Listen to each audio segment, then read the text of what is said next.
నమస్తే, నేను సిరి.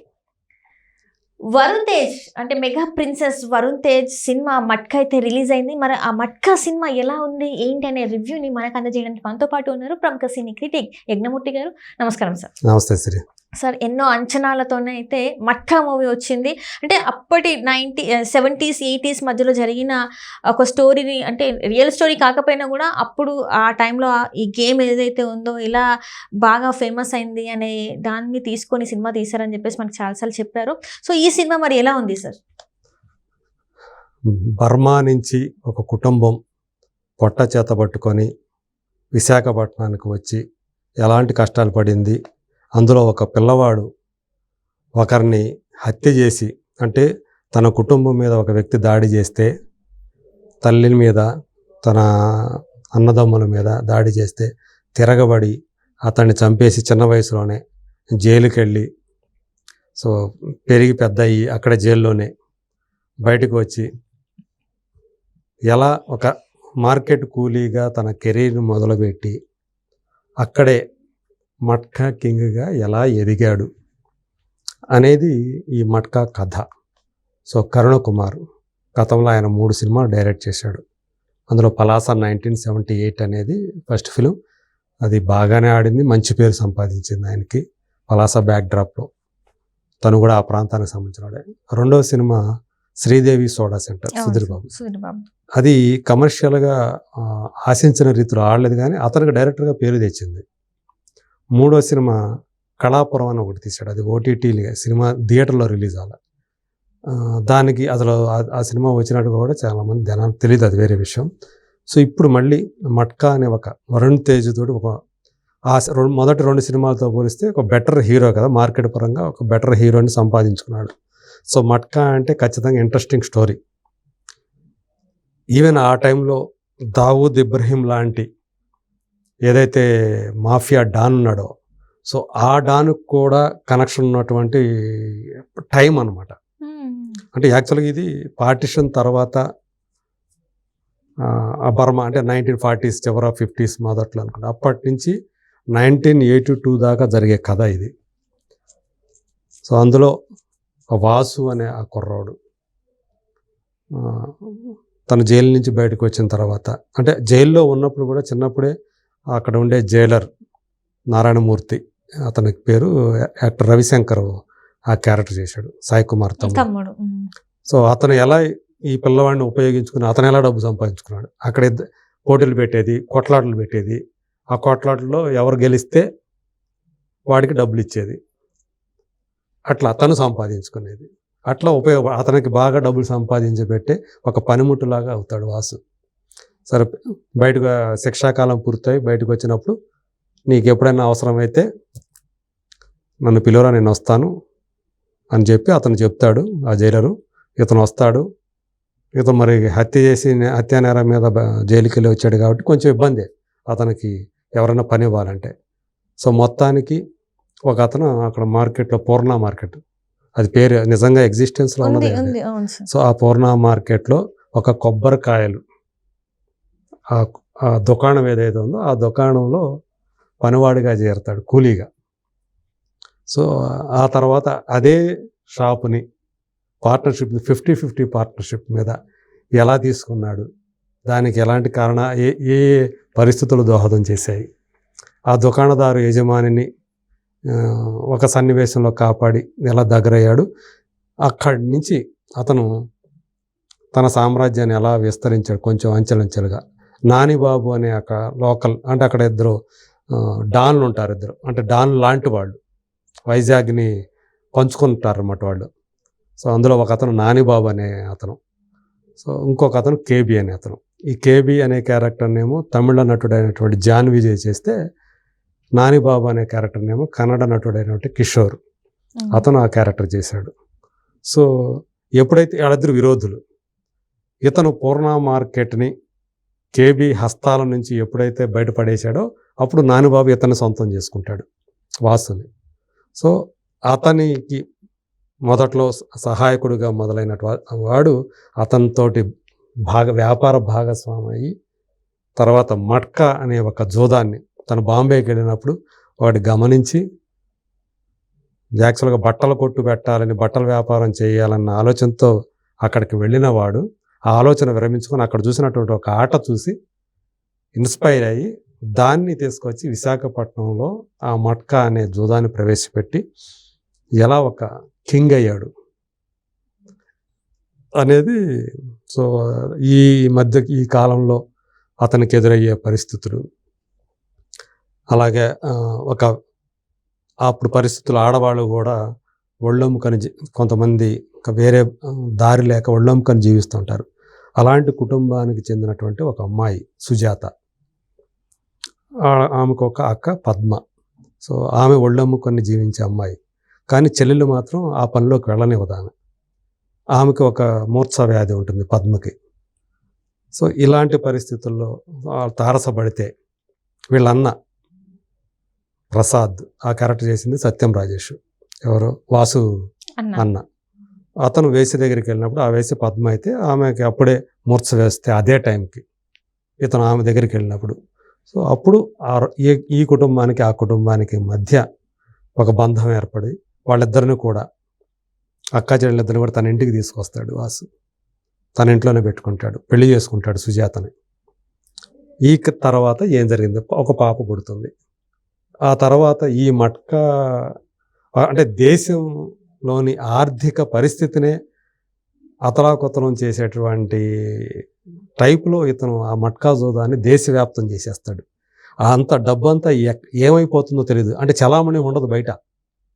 మొత్తం ఫైనాన్షియల్ వ్యవస్థ మొత్తం ఇదైపోతుంది, ప్రధానమంత్రి దాకా వెళ్ళిపోతుంది. ఏమవుతుంది, ఏం జరుగుతుంది, అసలు ఏంటి, డబ్బంతా ఎక్కడికి వెళ్ళిపోతూ ఉంది అంటే అప్పుడు ఒక ఇన్వెస్టిగేటివ్ ఆఫీసర్ని పెడతారు వాళ్ళు. అతను నవీన్ చంద్ర. అతను ఆ ఇన్వెస్టిగేషన్ మొదలు పెడతాడు. అందులో అతను చెప్పే కథ ఇదంతా కూడా వాసు కథ. అతను ఇన్వెస్టిగేషన్లో ఏమేమి తెలుసుకుంటాడో అవన్నీ కూడా మనకి పంచుకుంటూ ఉంటాడు ప్రేక్షకులకి. సో ఇది నెరేషన్ ఇలా చేశాడు అనమాట. అంటే ఒక చిన్నపిల్లవాడుగా మొదలైనటువంటి వాసు మట్కా కింగ్గా ఎదిగి చివరికి తన కుటుంబాన్ని, దానివల్ల ఎంతమందికి శత్రువు అయ్యాడు, తన కుటుంబాన్ని రక్షించుకోగలిగాడా, కోల్పోయాడా, ఏమైంది, ఇది కథ. సో ఈ నెరేషనే ఇబ్బందికరంగా ఉందని చెప్పాలి.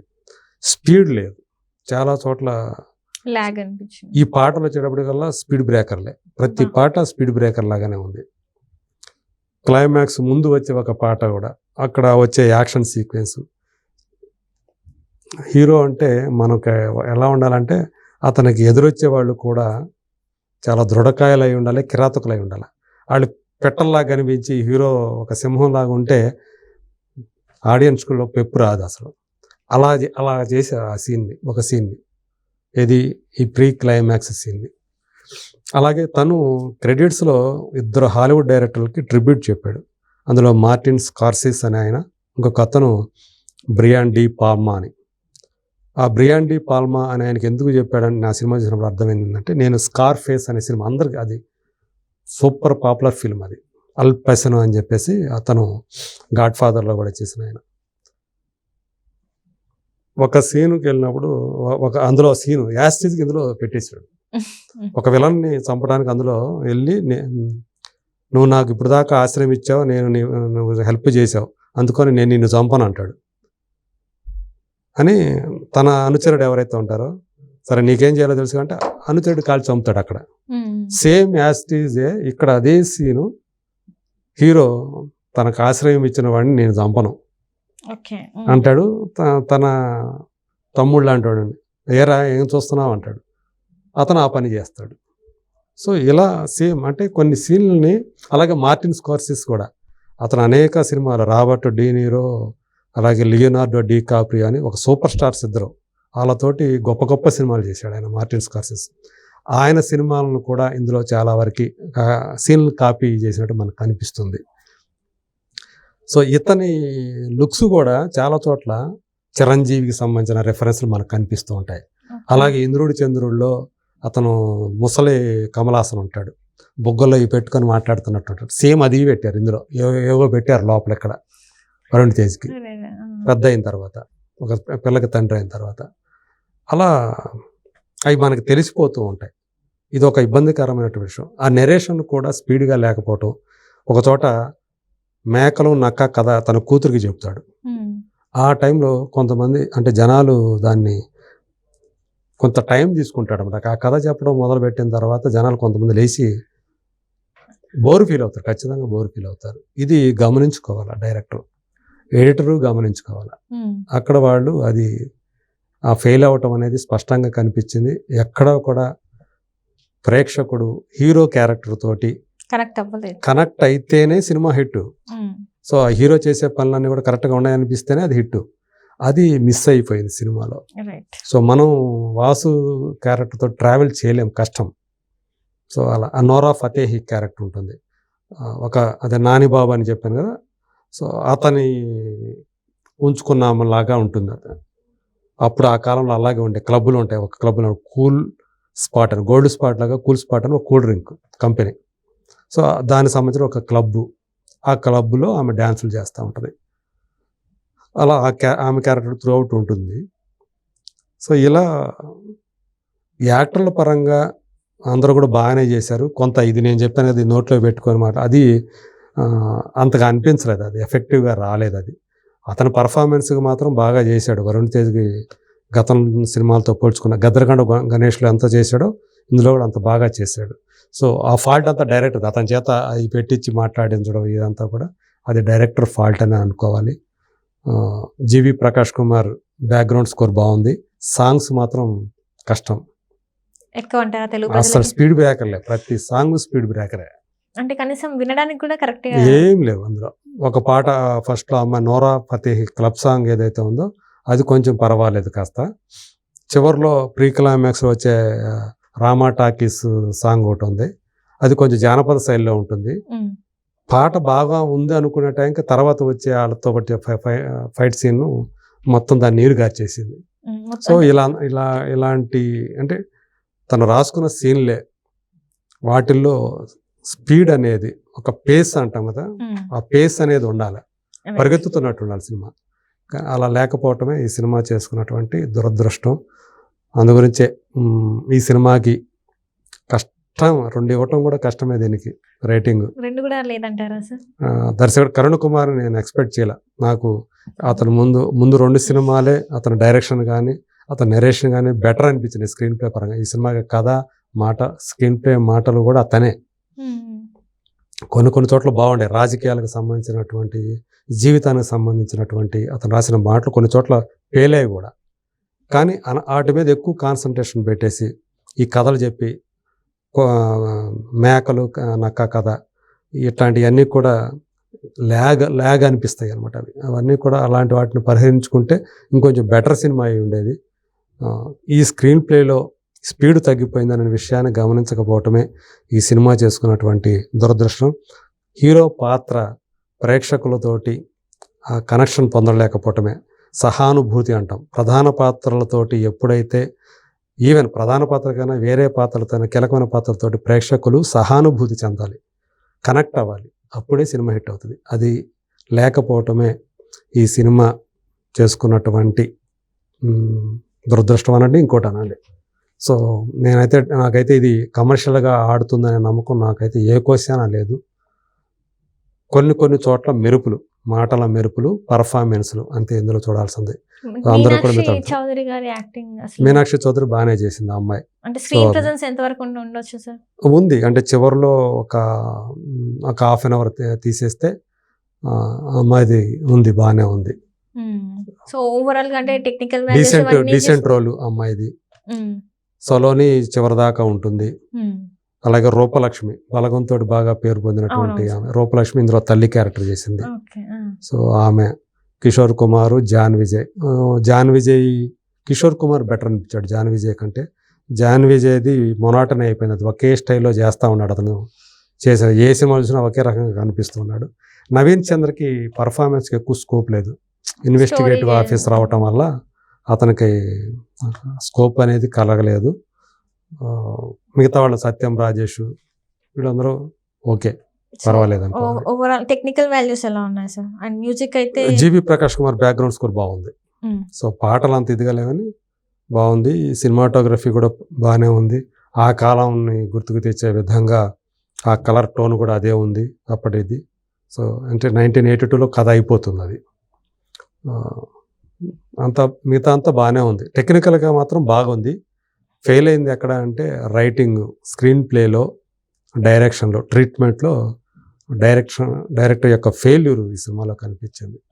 అంటే మీరు ఇంకా చెప్పలేదు స్టార్ ఎన్ని స్టార్స్ అదే ఇస్తారు? చెప్పిన కదా 2 కూడా ఇవ్వటమే కష్టం. 1.5 నుంచి 2 అనుకోండి 1.5 నుంచి 2 అనుకోవాలి. అంతే. సో వరుణ్ తేజ్ గారి కెరియర్ అంటే దీనికి ఇది ఒక మైల్ స్టోన్ గా ఉంటుంది అనుకుంటే ఇది కూడా కష్టమైన అనుకోవాలి. అతను కొంచెం బ్యాడ్ ఫేజ్లో ఉన్నాడు. సో అది కానీ ఈ సినిమాతో కూడా కంటిన్యూ అయ్యేటట్లే ఉంది హీరోకి at the same time director కి కూడా ఇది కొంచెం ఇద్దరికి. కష్టం. Right sir, right. Thank you so much. Thank you.